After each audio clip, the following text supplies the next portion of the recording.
اب میں آپ کو ایک فارورڈ مورچے کی طرف لے کر چلوں گا جہاں پر تعینات سنتری نے ایک تو بہت اچھا فائر دلایا اور اس کے علاوہ دشمن کی نشاندہی کرتا رہا پورے مارکہ حق میں.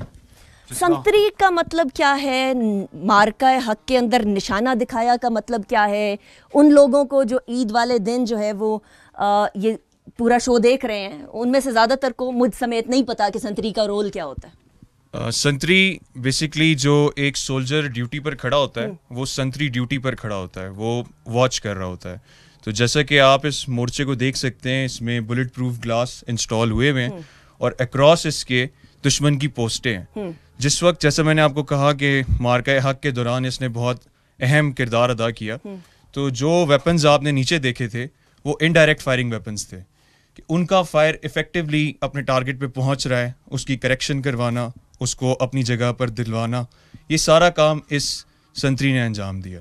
تو اس وجہ سے یہ مورچہ ایک بہت زیادہ اہم جگہ پر ہے, مضبوط ہے, اور یہاں پر جو سنتری کھڑا تھا اس کا بہت بڑا کردار ہے اس سارے سیکٹر کے فائر کے اندر. السلام علیکم جی. وعلیکم السلام. پہلے آپ کو عید مبارک میری طرف سے اور پورے پاکستانیوں کی طرف سے. خیر مبارک, آپ کو بھی عید مبارک ہو. خیر مبارک. تمام پاکستانی قوم کو بھی عید مبارک ہو. اور یہ بتائیے گا کہ آج عید کے دن آپ گھر والوں کے خوش چہرے دیکھنے کی بجائے دشمن کی طرف دیکھ رہے, یہ کیسی عید لگتی ہے اور اس عید کا احساس کیسا ہوتا ہے؟ گھر والوں کی یاد تو بہت آتی ہے, خاص طور پر والدین, بچوں اور بہن بھائیوں کی.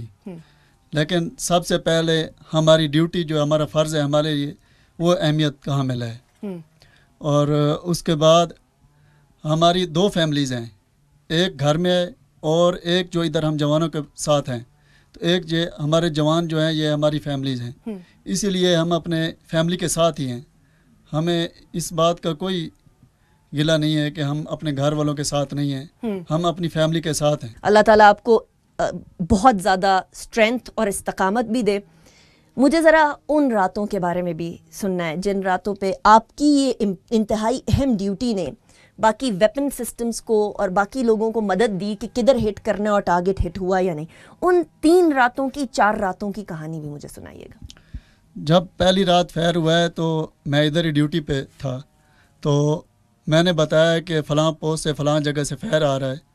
تو میں نے بتایا تو ہم نے اپنے ویپنز کا ادھر ہی فائر کروایا ہے میں نے, اور دشمن کی پوسٹوں کو تباہ کیا ہے اور دشمن کی بولتی بند کیا اور دشمن کے ویپنز کو آواز کو ہم نے بند کیا ہے اور دشمن کو سفید جھنڈا دکھانے پہ مجبور کر دیا. کتنے گھنٹے لگے ان کو سفید جھنڈا لہرانے میں؟ سفید جھنڈا لہرانے میں گھنٹہ 1-2 گھنٹے لگے ہوں گے. یہ جذبہ آپ لوگوں کا بہت بہت زیادہ ریسپیکٹفل ہے. We respect it, we regard it, اور ہم آپ کو یہ بتانا چاہتے ہیں پوری عوام کے توسط سے کہ پوری پاکستانی قوم کو آپ پہ بہت فخر ہے, بہت زیادہ فخر ہے. بہت شکریہ بھائی, عید مبارک آپ کو. چلیے آگے کی طرف چلتے. ابھی ہم کدھر جا رہے ہیں میرے پاس؟ ابھی میں آپ کو لے کے جا رہا ہوں ایک ایسی لوکیشن پہ جہاں سے ہم نے دشمن کے ڈرونز کو انگیج کیا, کیونکہ اس آپریشن میں دشمن نے کافی ڈرون اور RPVs کا استعمال کیا. تو ادھر سے اس پوزیشن سے اٹھنے والے سامنے سے اٹھنے والے ڈرونز کو ہم نے ہٹ کیا اور گرایا. اوکے, سو ایک وہ جو ہم بات سن رہے تھے ہارڈ کل اینڈ سافٹ کل, یہ ہارڈ کل والی سچویشن ہے. جو ہمارے طرف ڈرونز آ رہے تھے انڈینز, ان کو سافٹ کل کیا, ہارڈ کل کیسے کیا, بہت سارے طریقوں سے کیا. لیکن یہاں جہاں میں اس وقت موجود ہوں, LOC پہ موجود ہوں, بالکل اس کے پار, کیمرہ کے بالکل اس پار بھارت مجھے نظر آ رہا ہے اور بھارت کی پوسٹیں نظر آ رہی ہیں, اور وہ پوسٹیں نظر آ رہی ہیں جہاں سفید جھنڈا لہرایا گیا. اب ان ڈرونز کا بھی تو مقابلہ کرنا تھا. یہاں کے ہمارے جوانوں اور افسران کے لیے چیلنج یہ تھا کہ ایک طرف تو ان کی طرف سے گولہ باری یعنی موٹر گولے پھینکے جا رہے تھے اور آرٹلری سے فائر کی جا رہی تھی, لیکن دوسری طرف ڈرونز بھی بھیجے جا رہے تھے. اور ان ڈرونز کو گرانا اس لیے ضروری تھا بیکاز وہ انفارمیشن بھی گیدر کرتے ہیں اور یقیناً اٹیک ڈرونز بھی ہوتے ہیں. سو یہ جو میرے سامنے ویپن پڑا ہے یہ استعمال ہوا. میرے ساتھ یہاں موجود ہیں ہمارے بریو ہارٹ جنہوں نے ان ڈرونز کو مار گرایا. اور یہ یاد رکھیے پاکستان کی سرحد میں جتنے ڈرونز آئے, پاکستان کی سرحد کے پار واپس کوئی ڈرون نہیں گیا انفارمیشن وغیرہ لے کر, یا کوئی ڈرون واپس نہیں جا سکا انڈیا. ہم نے سب ڈرونز کو گرا مارا. السلام علیکم جی. وعلیکم السلام. میری طرف سے پوری پاکستانی قوم کی طرف سے بہت بہت عید مبارک. خیر مبارک. میری طرف سے آپ کو پوری ٹیم کو عید مبارک. خیر مبارک. یہ عید والا دن ایک تو آپ ادھر گزار رہے ہیں سر، اور ایک ایسی جگہ پر گزار رہے ہیں جہاں سامنے دشمن کھڑا ہے، کیسا محسوس ہوتا ہے ایسی عید گزار کے؟ بس اللہ کا شکر ہے کہ اللہ تعالیٰ نے خیریت رکھی، ہمارا عید کا دن بہت ہی اچھا گزرا ہے.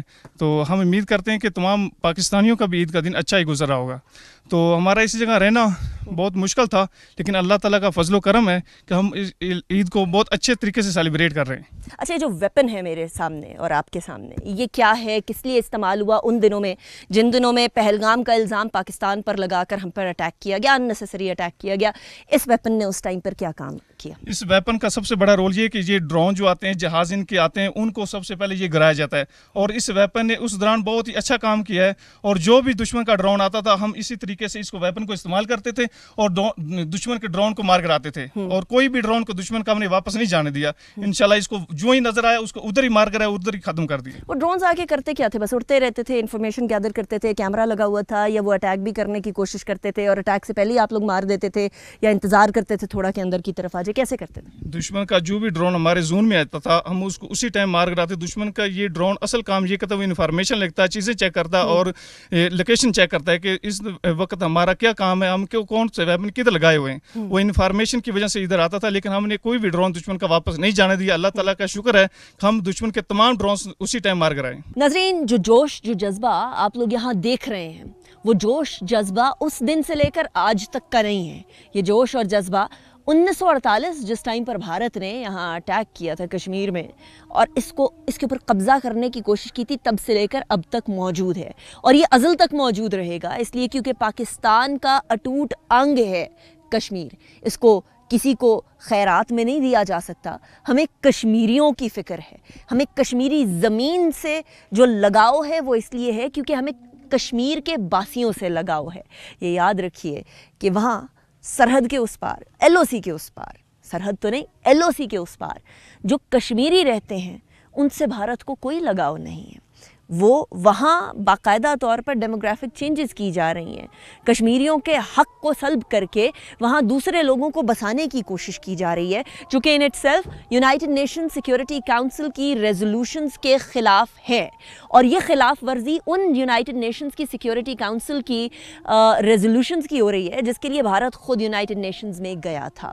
اب یہ پوری دنیا کے سامنے ہے اور اسپیشلی اس پورے پہلگام کے بعد والے انسیڈنٹ اور اس کے بعد آپریشن بنیان مرصوص اور جس طریقے سے دنیا میں پاکستان کا نیریٹو بڑا عیاں ہو کر آیا ہے. اس عید پہ آئیے ہم یہ عہد کریں کہ ہم لوگ اپنی ذاتیات کو قربان کریں گے. اس عید قرباں پر ہم اپنی ذاتیات کو چھوڑ کر اپنے ملک کو ہمیشہ عزت و تکریم دیتے ہوئے ہمیشہ اولین ترجیح کے طور پر دیں گے.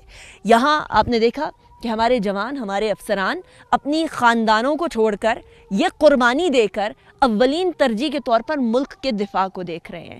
ہر شخص کو اپنے تئیں اپنی اپنی فیلڈز کے اندر، اپنے اپنی آکیوپیشنز اور پروفیشنز میں ہر چیز کو قربان، ذاتیات کو قربان کر کے ملک اور وطن کے بڑھوتی کو اولین ترجیح کے طور پر دیکھنا ہوگا.